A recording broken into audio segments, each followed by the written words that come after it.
Demek o irade pekkan değil degan gap. Demek Amerika Qo'shma Shtatlari o'zining gapi bilan mangadi. Siz ham o'zingizning gapi bilan mangsiz. Ikki davlat o'rtasidagi munosabatni ikki davlatning davlat boshliqlari belgilaydi degan gap. Siz muhim munosabat dedingiz.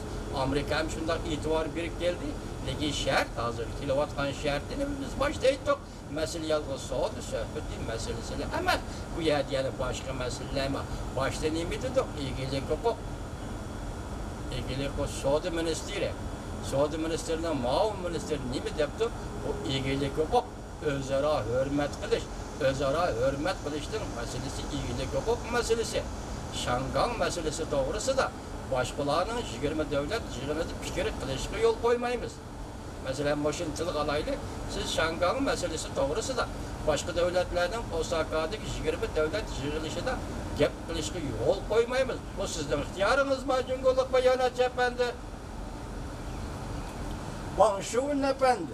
Savdo Ministerliği'nin muavin ministeri bu sizin ihtiyarınızdaki mesele bu. Mesela Amerika Qo'shma Shtatlari biz Şangay meselesini Osaka'da sohbetlashimiz dedi. 6. ayının 16. gün Cumhur Amerika Qo'shma Shtatlarining davlat ishlar kotibi shundoq dedi. Siz bunu qaysi yo'l bilan rad qilishingiz mumkin? Cumhurbaşkanı efendi, nimaga asosan yoqlishingiz mumkin? Siz bu yerda egilik huquq da'vatsiz, qayoqdan kelib, qayoqdan ketgan, ya qayoqdan kelib, qayoq ketayotgan egilik huquq. Tarixni bir varaqlab ko'ring. Sizga bergan egilik huquqni kim bergan? Qaysi davlatlar bergan? Siz Yaponiyaning tajovuzda qanday ozod bo'ldingiz? O'sha masalalar qaritib so'zlama. Cumhurbaşkanı efendi, xuddi Angliya sizga Makaoni 10 mingni qaytarib bergandek. Xuddi Angliya sizga Shangayni, Hong Kongni qaytarib bergandek. Endi qarasangiz, ishning inchki tarafi, vaziyatning inchki tarafi siz ham shunday. Qaytarib berishga tegishli rayonlarni, qaytarib berishga tegishli huquqlarni, qaytarib berishga tegishli boshqa millatlarning mustaqillik huquqini qaytarib beradigan vaqt kelyapti Cumhurbaşkanı efendi. Bu ish Shangaydan boshlanyapti. Gördünüzmü? Bu ish Shangaydan boshlanyapti. Mesela 6. ayının 9. gündeki namoyish Shangayda, 6. ayının 12. gündeki namoyish Shangayda, 6. ayının 21. gündeki namoyish Shangayda, endi oldimizda 6. ayının 26. günü o'tkazilgan Shangayda zo'r ko'lamlik namoyish. Bunu Gomingo'nun tili bilan aytganda bu qatim bunun 2 milliondan ortiq odam qatnashishi kerak. Talab bo'yicha. Qana qanday bo'ldi? 25. kuni at yetib keldi. At Shangay xalqi qanday namoyish qildi? Siz hozir Shangay masalasi Osaka'dagi suhbatda Amerika Cumhur suhbatida o'ttirib qo'yilmaydi. O'ttirib qo'yishga qarshi turmiz dedingiz. Savdo ministeri, asli bunu Tashqi ishlar ministerligi deydigan gapni siz dedingiz. Bu ahmoq, sizning talabingiz, sizning fikringiz. Buning 20 davlat nima deydi Cumhurbaşkanı efendi? Tashqi ishlar ministeri Jang Jun efendi va savdo ministeri Wang Shun efendi, muavin ministerlar. Nima deydi boshqa davlatlar? Gap mana bu şey. Demek siz Shangay masalasida qo'ymaymiz. Devamını anlayan hürmetli vatandaş.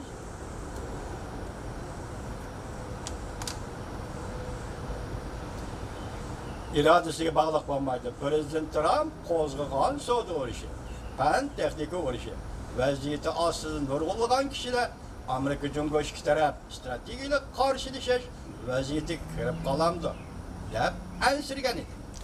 Endilikda yana diqqat qiling hurmatli. Tayvanda o'tkazilgan tabiiy mustaqillik zo'r namoyishi. 2020 yili Tayvanda o'tkaziladigan prezident saylamiga qanday ta'sir ko'rsatdi? Qarang, bu namoyishni biz turgul leksiyani sizlarga yetkazganda qizillashgan matbuotlarni Tayvandan qo'g'lab chiqarish degan edi. Hozir bu mavzuda nima debdi? Tayvanda o'tkazilgan tabiiy mustaqillik zo'r namoyishi 2020 yili Tayvanda o'tkazilgan prezident saylamiga qanday ta'sir ko'rsatdi deb mavzu qo'yilibdi. Buni David Torbiti o'zi qo'yyapti bu mavzuni vatandosh. 6. ayning 24. kuni David Torbiti xalqliq paytda Çünkü Kompartiya siyasi büro yığını çakırıldı. Dikkat kozdu. Mavzuda haber 6. ayının 24. günü Twitter bitidi ilan kılındı. Haber. Mındak başlar. Alakadar taraflar mındak haber kıldı. Xi Jinping 6. ayının 27'de, 28, 29. günleri Yaponiyaga berip Osaka'da 20 devlet guruhu yığınıga katlaşdı. Bu mezgilde Amerika'nın avvalki sözlüğü asaslanganda iki devletinin söhbet vekilleri 25. günü Yaponiyanın Osaka şehrinde Prezident Trump bilen Xi Jinping söhbetiga tayyorlik kıldı. Şunun için bu qatımki siyasi büro yığını her ayda bir qatım açıladigan yığın bolsunmi? Alaqadar mazmunlar, tafsilotlar tashqari dunyoning faraz qilishini qo'zg'adi. Demak, shunaqa diqqat qiling, biz nima uchun sizlarga buni topshiryapmiz siyosatlarda? Siz qachon 20 davlat guruhi a'zo bo'lib kirgandan beri siz qachon 20 davlat yig'ini qatnashishdan burun shu yig'inni qayerda echilishiga berishdan avval markaziy büro, ya'ni siyosiy büroning yig'inini chaqirgandingiz. Çünkü Kompartiyasining markaziy komiteti bu qatim nima uchun Yaponiyaga Osakaga berishdan avval siyosiy büro, markaziy komitet siyosiy bürosining yig'inini chaqirdigan bo'lib qoldingiz. Fransiya matbuoti qisqartib tilda quruq gaplar ishlaydi, quruq gaplar qisqartib tilda. Fransiya matbuoti Shangang meselesi ve 20 devlet guruhi yig'ini. Şangay yani Hong Kong meselesi ve 20 devlet guruhi yig'ini. Hem de bir qatımda intayin eğer ahvalda açılgan siyasi büro yig'ini. Hem de bir qatımda intayin eğer ahvalda açılgan siyasi büro yig'ini. Mavzusu bilen bu qatım siyasi büro yig'inini merkezden siyasi büro yig'inini Fransiya agentliği şunda süpetledi. Çünkü Şangang'da yani Hong Kong'da kanun özgertiş karşı götürülgen namayiş bolsa ya ki setipeleş ya ki yetkiliş aldı turgan 20 devlet guruhi yig'ini mezgilida ötközülüdügan Prezident Trump bilen Xi Jinping söhbetinin kaynidiki Amerika-Cungu savdo urushi bolsa. Çünkü Kompartiya üçün aytganda ve Reis Xi Jinping üçün aytganda qo'l tutadigan ve ovoza qiladigan masalalar. Demek bu yerda Fransiya agentliği nima deyapti? Mayli savdo urushi bolsa. Mayli bu savdo urushiga munosabatlik yoki shu qatorda bu qatam Osaka shahrida 20 davlat o'ttirga qo'yiladigan Shangang meselesi bo'lsa, bularning hammasi Cumhur Kompartiyasi uchun aytganda qo'l tutilgan ovoza qiladigan masala.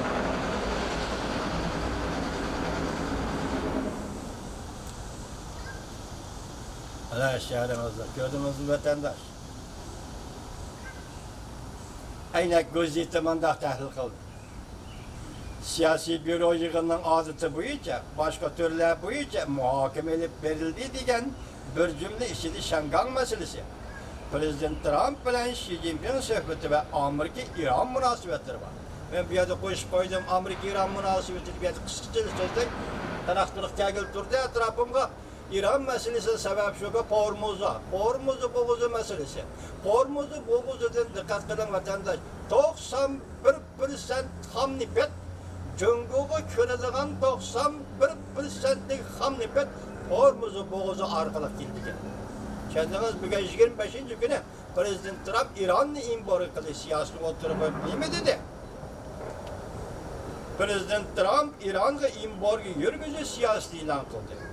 Hem de bundak görsetti. Amerika'nın Hormuz'u boğuzudaki katnaştığın ravallığını kapaletki iyi kılış mecburiyeti yok. Çünkü Japonya Katarlık devletler özünün parfotlarını özleri oluşu lazım. Demek aynak gezetin bu kadımkı Merkezi Komitetinin siyasi bürosu yığınında Şangan meselesi tilge elindi. O Şangan meselesi kandak takabül turban deyiştin tayyarlığı hemen tahlil kılsam. Demek Merkezi Komitetinin siyasi bürosu yığın açtı ciddi beytte. Japonya'ya beriştim bunu. Osaka yığına katmıştım bunu. Bugün Şangan meselesi bunun içine kirdiydi.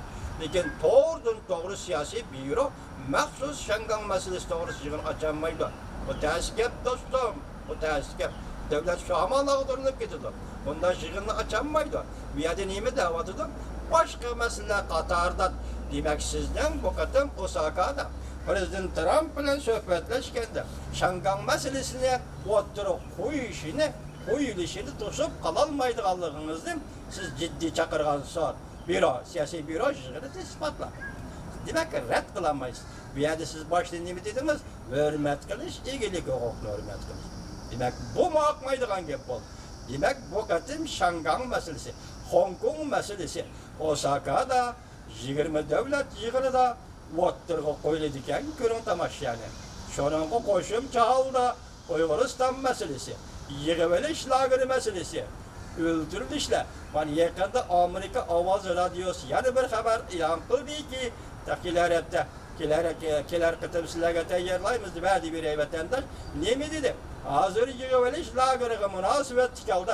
Uyg'urlarning ichki a'zolarini, jigar, tal, o'pka va boshqa börek qatorliq ichki a'zolarini elib olib xalqaro bozorda setyapti degan gapni bugun Amerika ovozida ko'rdim. Yani ona qayaqdan chiqdi? Amerika hukumat tarafdanmi yo'q? Amerika hukumat tarafdan masalan diniy xalqaro diniy e'tiqod erkinligi